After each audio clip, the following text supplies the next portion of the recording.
जय हिंद फ्रेंड्स, आप सभी का स्वागत है आज की इस क्लास में। आज की क्लास में शामिल है 3/2/2021 के सेकंड शिफ्ट में पूछे गए जीके और जीएस के सवाल। इसी तरह की वीडियो हम हर रोज लाते हैं। इसी तरह की वीडियो देखने के लिए हमारे चैनल को लाइक करें, शेयर करें, सब्सक्राइब करें और शुरू करते हैं आज का पहला सवाल है, निम्नलिखित में से कौन सा एक तत्व नहीं है? ए ग्रेफाइट, बी जर्मेनियम, सी सिलिका, डी सिलिकॉन। इनका सही जवाब है ऑप्शन सी ओ है सिलिका, जो कि एक यौगिक है, तत्व नहीं है। बाद बाकी ए बी और डी ये तत्व हैं। सिलिका का रासायनिक सूत्र SiO2 होता है। अब अगला सवाल देखते हैं, RDX क्या है? ए विद्युत धारा मापने के एक यंत्र, बी एक विस्फोटक, सी कीटनाशकों के उत्पादन में प्रयुक्त एक रसायन, डी रक्तचाप मापने के एक यंत्र। इनका सही जवाब है ऑप्शन बी, वो है एक विस्फोटक। और RDX का फुल फॉर्म होता है रिसर्च डिपार्टमेंटल एक्सप्लोसिव। यह एक शक्तिशाली विस्फोटक होता है जिसका उपयोग सैन्य और औद्योगिक उद्देश्य में किया जाता है। अगला सवाल, भारत की पहली नियोजित मानव युक्त अंतरिक्ष उड़ान का नाम क्या है? ए गगन विमान, बी वायुयान, सी पुष्पक यान, डी गगनयान। इनका सही जवाब है ऑप्शन डी, वो है गगनयान। गगनयान भारत की पहली मानव युक्त अंतरिक्ष उड़ान है जिसे इसरो द्वारा संचालित किया जा रहा है।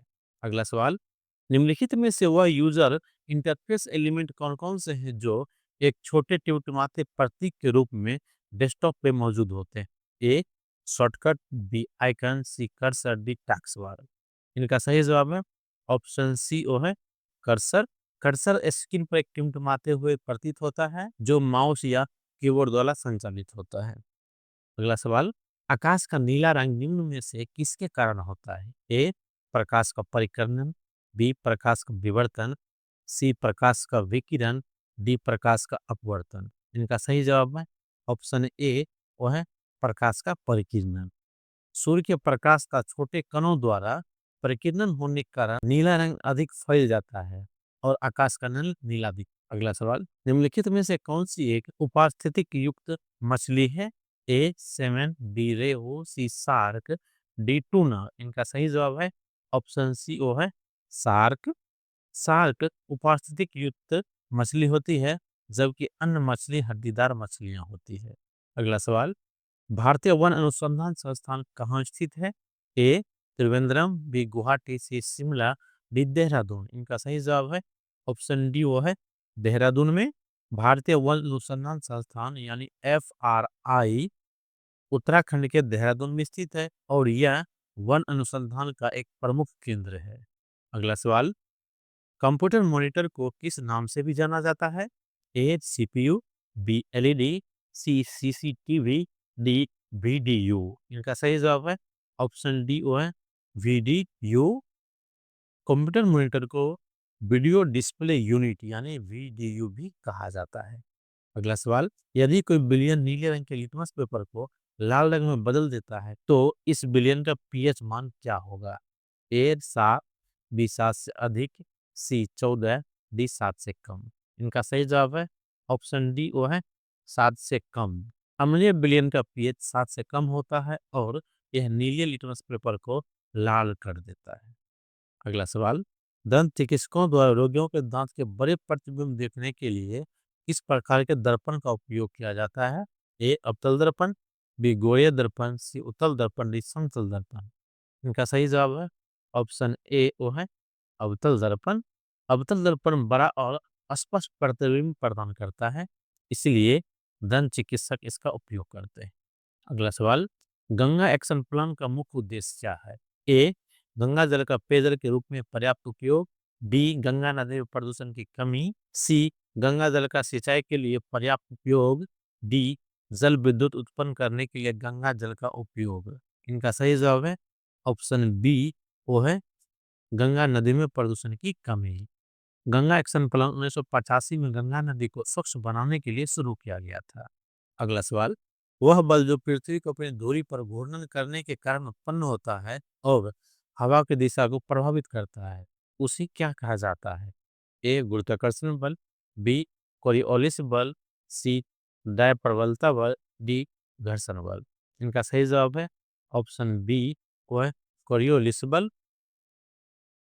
कोरियोनिस बल पृथ्वी के घूर्णन गति के कारण उत्पन्न होता है और यह हवा की दिशा को प्रभावित करता है। अगला सवाल, मुरुदेश्वर मंदिर किस राज्य में स्थित है? ए केरल, बी तमिलनाडु, सी कर्नाटक, डी उड़ीसा। इनका सही जवाब है ऑप्शन सी ओ है कर्नाटका में स्थित है। मुरुदेश्वर मंदिर कर्नाटक राज्य में अरब सागर के किनारे स्थित है और यह भगवान शिव को समर्पित मंदिर है। अगला सवाल, इनमें से किसे भारत के लौह पुरुष के नाम से भी जाना जाता है? ए सरदार वल्लभ भाई पटेल, बी जवाहरलाल नेहरू, सी सुभाष चंद्र बोस, डी नरेंद्र मोदी। इनका सही जवाब ऑप्शन ए वो है सरदार वल्लभ भाई पटेल। सरदार वल्लभ भाई पटेल को भारत के एकीकरण के लिए उनके किए गए प्रयास के कारण से लौह पुरुष कहा जाता है। अगला सवाल, अर्ली हिस्ट्री ऑफ इंडिया पुस्तक के लेखक कौन है? A R G Bhandarkar, B Vincent Arthur Smith, C R C Majumdar, D K A Neelkanth Shastri. इनका सही जवाब है ऑप्शन बी वो है विंसेंट आर्थर स्मिथ। यह पुस्तक भारतीय इतिहास पर आधारित है और यह ब्रिटिश इतिहासकार विंसेंट आर्थर स्मिथ द्वारा लिखी गई है। अगला सवाल, तृतीय बौद्ध परिषद का आयोजन किसके द्वारा किया गया था? ए अशोक, बी हर्षवर्धन, सी कनिष्क, डी चंद्रगुप्त। इनका सही जवाब है ऑप्शन ए वो है अशोक द्वारा। अशोक द्वारा तृतीय बौद्ध परिषद 250 ईसा पूर्व में पाटलिपुत्र में आयोजित की गई थी। अगला सवाल, संयुक्त राष्ट्र सुरक्षा परिषद के अस्थायी सदस्य की संख्या कितनी होती है? ए 10, बी 12, सी 11, डी 9। इनका सही जवाब है ऑप्शन ए होती है 10। संयुक्त राष्ट्र की सुरक्षा परिषद में 15 सदस्य होते हैं जिनमें 5 अस्थायी और 10 अस्थायी होते हैं। अगला सवाल, 1922 में गांधी जी द्वारा असहयोग आंदोलन को वापस लेने का मुख्य कारण क्या था? ए गांधी जी गंभीर रूप से बीमार थे, बी भीड़ ने उत्तर प्रदेश के चोरी चौरा में एक पुलिस स्टेशन में आग लगा दी, सी लक्ष्य हासिल करने से आंदोलन पूर्ण हो गया था, डी गांधी जी को गिरफ्तार कर लिया गया और आंदोलन रोकने के लिए मजबूर किया गया। इनका सही जवाब है ऑप्शन बी वह है भीड़ ने उत्तर प्रदेश के चोरी चौरा में एक पुलिस स्टेशन में आग लगा दी थी। अगला सवाल, क्षेत्रफल की दृष्टि से विश्व का छठा सबसे बड़ा देश कौन सा है? ए चीन, B Bharat, C Brazil, D Australia. इनका सही जवाब है ऑप्शन डी वो है ऑस्ट्रेलिया और भारत का स्थान आता है 7वां विश्व के सबसे बड़े देशों में। अगला सवाल, इनमें से कौन सा FAME2 इंडिया स्कीम की विशेषता नहीं है? ए कुल खर्च 10,000 करोड़ होगा, डी इसके तहत 1 मिलियन इलेक्ट्रिक दोपहिया, 5 लाख 3 पहिया और 55,000 4 पहिया और 70,000 बसों का सहयोग मिलेगा, सी इसके तहत इलेक्ट्रॉनिक और हाइब्रिड वाहनों को तेजी से अपनाए जाने के लिए प्रोत्साहन किया जाना है, डी इनका लक्ष्य केवल निजी परिवहन के लिए। इनका जवाब है ऑप्शन डी यह लक्ष्य केवल निजी परिवहन के लिए, जबकि ऐसा बिल्कुल भी नहीं है। FAME2 योजना का उद्देश्य सार्वजनिक और निजी दोनों परिवहन में इलेक्ट्रॉनिक वाहन को बढ़ावा देना है।